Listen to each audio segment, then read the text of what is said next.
Hey everyone, I'm Jason, and this is your commentary on Exodus chapter 3.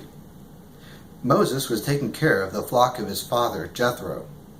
Jethro was the priest of Midian. Moses led the flock to the western side of the desert. He came to Horeb. It was a mountain of God. There the angel of the Lord appeared to him from inside a burning bush. Moses saw that the bush was on fire, but it didn't burn up. So Moses thought, I'll go over and see this strange sight.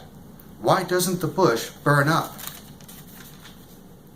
The Lord saw that Moses had gone over to look, so God spoke to him from inside the bush. He called out, Moses, Moses. Here I am, Moses said.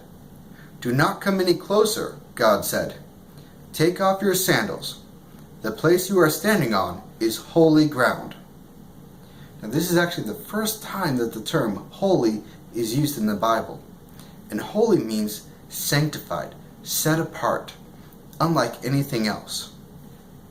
He continued, I am the God of your father. I am the God of Abraham. I am the God of Isaac. And I am the God of Jacob.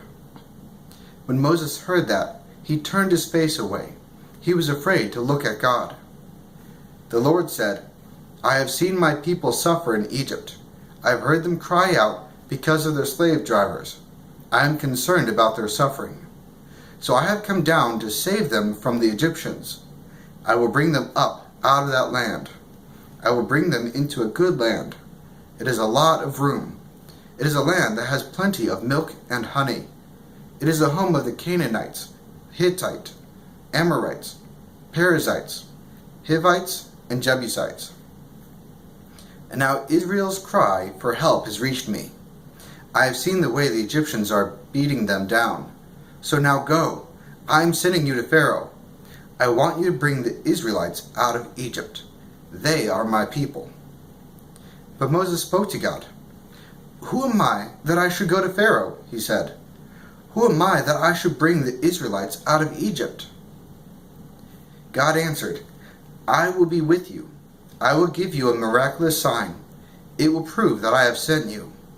When you have brought the people out of Egypt, all of you will worship me on this mountain. Now, Moses' argument against doing what God is telling him to do, he says, who am I? Often that's the same thing that we come across when God tells us there's something. We wonder what strengths, what skills, what abilities do we possess that God has called us to do something. But God doesn't answer with who Moses is. God answers with who he is. That's where he says, I will be with you. I will give you a miraculous sign. It's not Moses who's going to bring the people out of Egypt. It's God who's going to bring them out of Egypt. And he's just using Moses in order to do it. Moses said to God, suppose I go to the people of Israel. Suppose I say to them, the God of your fathers has sent me to you. Suppose they ask me, what is his name? Then what should I tell them? God said to Moses, I am who I am. Now, this is the first time that God uses the term, I am who I am. In the Greek and the New Testament, it's Jehovah. In Hebrew, we consider it to be Yahweh. It literally means that I am that he preceded everything else. Nothing created God. God is who he is. He's not a creation of anything. Tell them, I am has sent me to you. Now, in the New Testament, some people will argue that Jesus never actually claimed to be God. And yet he uses this term here, a term only meant for God. When they ask him about his divinity, he says, I am. And this is the term that Jesus uses in the New Testament. God also said to Moses, say to the Israelites, the Lord is the God of your fathers. He has sent me to you. He is the God of Abraham. He is the God of Isaac. And he is the God of Jacob. My name will always be the Lord. Remember me by that name for all time to come. Throughout the course of the Bible, God's constantly giving us more in-depth revelation about who he is. It just started off with a general term for God, back in Genesis. And now he's getting more specific. And as we progress, we will get more and more names for who God is how he relates to us. Go, gather the elders of Israel together. Say to them, the Lord, the God of your fathers, appeared to me. He is the God of Abraham, Isaac, and Jacob. Now if you notice, he keeps referring back to Abraham, Isaac, and Jacob. That's because Moses isn't introducing a new God to the Israelites. He's introducing the God, the one that's been there from the very beginning.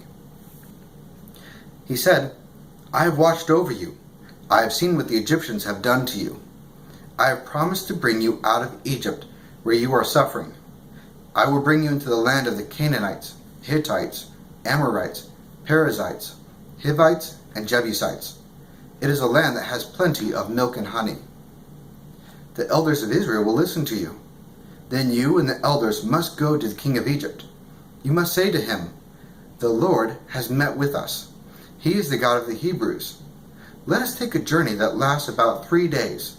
We want to go into the desert to offer sacrifices to the Lord our God. But I know that the king of Egypt will not let you and your people go. Only a mighty hand could make him do that. So I will reach my hand out. I will strike the Egyptians with all kinds of miracles. After that, he will let you go. I will cause the Egyptians to treat you in a kind way. Then when you leave, you will not go out with your hands empty. Every woman should ask her neighbor, and any woman living in her house, for articles made out of silver and gold. Ask them for clothes too. Put them on your children, and that way you will take the wealth of Egypt along with you. Now here, they're not stealing the wealth of Egypt. They ask, and God's putting on the hearts of the Egyptians to just give them the silver and give them the gold. And this is what's going to give them the wealth that they're going to need, especially later on when they build the tabernacle, when they build the ark as well. Okay, that is it for our commentary on Exodus chapter 3. Thank you so much for joining me, and I will see you guys next time.